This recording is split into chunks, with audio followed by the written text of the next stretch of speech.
দেশে গ্যাস সংকট, সিলিন্ডারের অভাব, দাম বৃদ্ধি এবং নিরাপত্তার ঝুঁকির কারণে শহুরে পরিবারগুলোতে বৈদ্যুতিক চুলার ব্যবহার বেড়েছে বহুগুণ।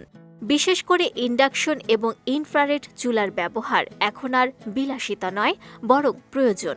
কিন্তু প্রশ্ন হলো, এই দুই আধুনিক চুলার মধ্যে কোনটি আপনার জন্য বেশি উপযোগী? ইন্ডাকশন চুলা কাজ করে চৌম্বকীয় প্রযুক্তিতে। এতে সরাসরি পাত্র গরম হয়, চুলার উপরের অংশ প্রায় ঠান্ডাই থাকে। ফলে রান্না হয় দ্রুত, বিদ্যুৎ অপচয় কম হয় এবং নিরাপত্তাও বেশি। অনেকেই বলেন, ইন্ডাকশন যেন রান্নাঘরের জাদুকর। জল ফোটাতে গ্যাসের তুলনায় প্রায় 60% কম সময় লাগে। অন্যদিকে ইনফ্রারেড চুলা কাজ করে তাপ তরঙ্গ বা আলোর রশ্মির মাধ্যমে।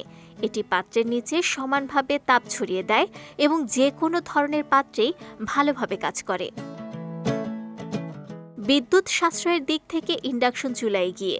এটি তুলনামূলকভাবে 14 থেকে 20% কম বিদ্যুৎ খরচ করে। ইনফ্রারেড চুলায় বিদ্যুৎ ব্যয় একটু বেশি হলেও তাপ বিতরণ হয় সমান ও স্থিতিশীল। তবে পাত্রের ক্ষেত্রে পার্থক্য স্পষ্ট। ইন্ডাকশন চুলা শুধু ম্যাগনেটিক পাত্রে চলে, যেমন লোহা বা স্টেইনলেস স্টিল। অ্যালুমিনিয়াম, কাঁচ বা মাটির পাত্র হলে ইনফ্রারেডই ভরসা। নিরাপত্তার বিষয়টিও গুরুত্বপূর্ণ।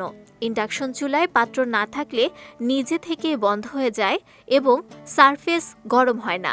ইনফ্রারেড চুলায় সারফেস গরম থাকে, তাই একটু বাড়তি সতর্কতা প্রয়োজন। তবে বড় পাত্রে রান্না বা দীর্ঘ সময় ধরে সমান তাপের প্রয়োজন হলে ইনফ্রারেড বেশ কার্যকর। দামের দিক থেকেও দুটোই প্রায় সমান। বাজারে 1800 থেকে 2200 ওয়াটের মডেল 3 থেকে 5000 টাকার মধ্যেই পাওয়া যায়।